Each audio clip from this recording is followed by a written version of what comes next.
Well, those floods are actually having an impact here in Indiana, thousands of miles away, in a different way. As Ashton Hackman explains, some summer camps are now taking a hard look at their own safety plans for severe weather. Camp counselors are no strangers to easing anxieties among kids and parents when it comes to dropping them off for a summer camp. And with those historic floods in Texas, they're now having new anxieties to help calm. Camp Tecumseh in White County is one of the most popular summer camp programs in Indiana, sitting on over 600 acres of land just off a bend in the Tippecanoe River.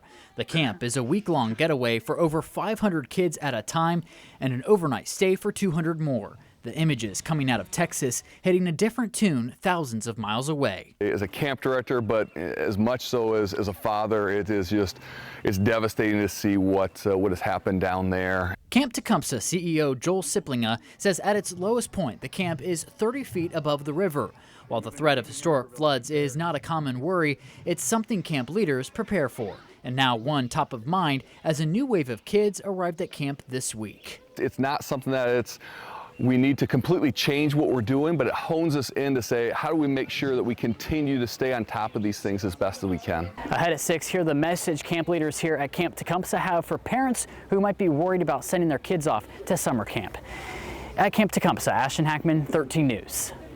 Yeah, definitely top of mind for parents. Yeah, and you should ask those questions. If you're dropping your kid off, What is the plan? I ask all the time, and I can't stress this enough. You know, we talk about have multiple ways to get warnings.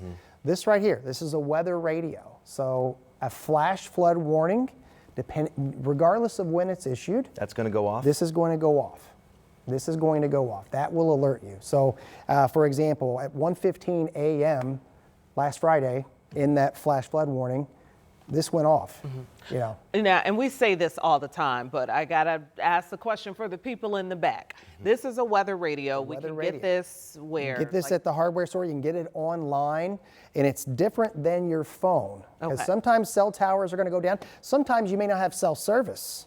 This is a radio frequency, which they're saying could have potentially, possibly been an issue with some of these rural areas. The signal with the phones. Flooding. Yeah, the phone signal. No, you know, so phone signal. And these are great for your home. So just have them. Let's run it down again. We talk about it. Multiple ways to get warnings for a reason. Flash flood warning, tornado warning, severe thunderstorm warnings. Your TV can be one as well, but the weather radio would be the most important.